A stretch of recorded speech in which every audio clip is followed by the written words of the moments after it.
নমস্কার, আবার হাজির হয়ে গেলাম আরেকটি নতুন গল্প নিয়ে। আমি দেবাশিস মিত্র। এই হেসুবাবু নানান কাণ্ড সিরিজের আরেকটি হাসির গল্প নিয়ে আপনাদের আনন্দ দেওয়ার চেষ্টা করব। আশা করি আপনারা সবাই আমার গল্পগুলি শুনছেন। আর একটি অনুরোধ রইল, যদি পারেন দয়া করে আমার এই চ্যানেলটি সাবস্ক্রাইব করে নেবেন আর আপনাদের প্রিয় মানুষজনকে এই চ্যানেলটা শেয়ার করে দেবেন। তাহলে নিয়মিত আমার যে সমস্ত গল্পগুলি আপনাদের কাছে খুব তাড়াতাড়ি পৌঁছে যাবে। আজকে যে গল্পটি আমরা করছি সেটা গল্পটির নাম হচ্ছে শান্তির খোঁজে হেসুবাবু। হেসুবাবুর কিছুদিন ধরে মন খারাপের পালা চলছিল, মানে মনে কোনো শান্তি নেই। কারণ হলো গত বছর দুয়েকের মধ্যে বেশ কিছু দাঁত হারাতে হয়েছে। এর ফলে কিছু কথা বলতে গেলেই ফক ফক। কিন্তু এই অবস্থা তো আর চিরদিন চলতে পারে না। সুতরাং এক ডেন্টিস্টের শরণাপন্ন হলেন ওই হেসুবাবু। ডেন্টিস্ট মানে দাঁতের ডাক্তার। হেসুবাবুকে দেখেই প্রথমে জিজ্ঞেস করেন, আপনি মাছ খেতে ভালোবাসেন না মাংস? হেসুবাবু বিরস বদনে জানালেন, আগে মটন, কিন্তু এখন তো। বাকি কথা শেষ না করে হেসুবাবু এক বিশাল দীর্ঘ নিঃশ্বাস ফেললেন। শুনুন, আপনার দুঃখের দিন এবার শেষ। আপনাকে ভাবছি ওই অ্যালসিশিয়ানের পার্টিটা ভালো সেট করিয়ে দেবো।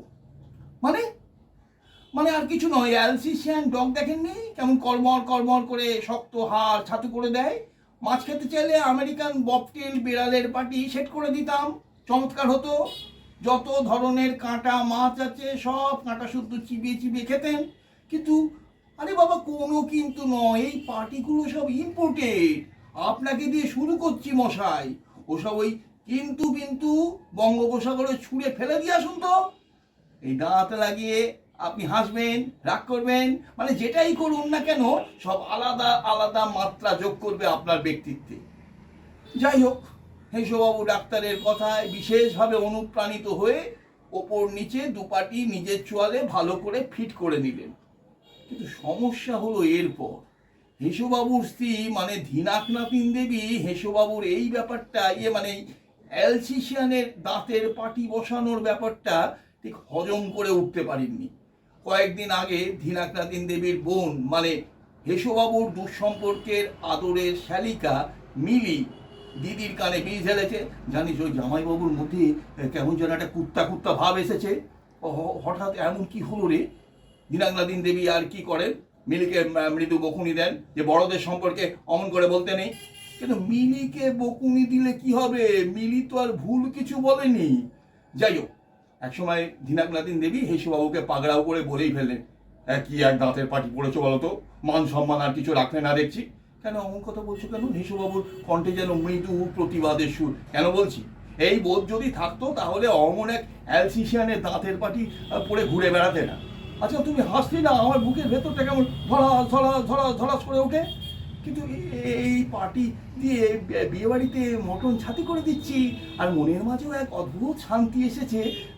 আর তোমারও ওই নিচের পার্টিটা ঢিলে ঢালা হয়ে গেছে। চাইলে আমেরিকান ববটেল বিড়ালের পার্টি একখান লাগিয়ে দিতাম। মানে তাহলে মনের সুখে কাঁটা শুদ্ধ মাছ চিবিয়ে চিবিয়ে খেতে পারতে। অমন শান্তির আমার দরকার নেই।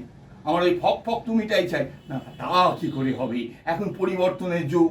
আমাদের এই দৃষ্টান্তকে অনুসরণ করবে আগামী দিনের মানুষজন। ধীরে ধীরে সব ঠিক হয়ে যাবে। ধীনাকনাথিন দেবী খুব বিরক্ত হয়ে ঘর থেকে বেরিয়ে গেলেন।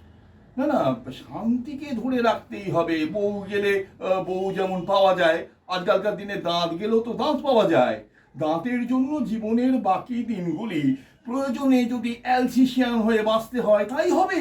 কিন্তু ভর সন্ধ্যায় কি এত ঘুমোচ্ছে বলো তো? হ্যাঁ?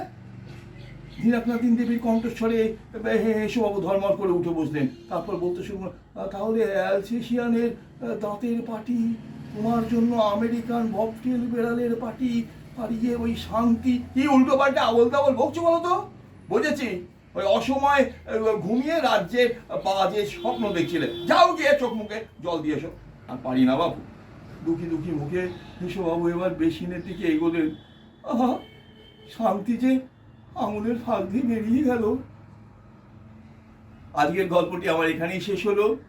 আমি আবার উপস্থিত হব আপনাদের কাছে একটি নতুন গল্প নিয়ে। তার আগে বলি যে আপনারা এই হেসুবাবুর নানান কাণ্ড গল্পটি, এই গল্পের বইটি, সেটা আপনারা কলেজ স্ট্রিটে পেয়ে যাবেন চক্রবর্তী অ্যান্ড সন্স থেকে।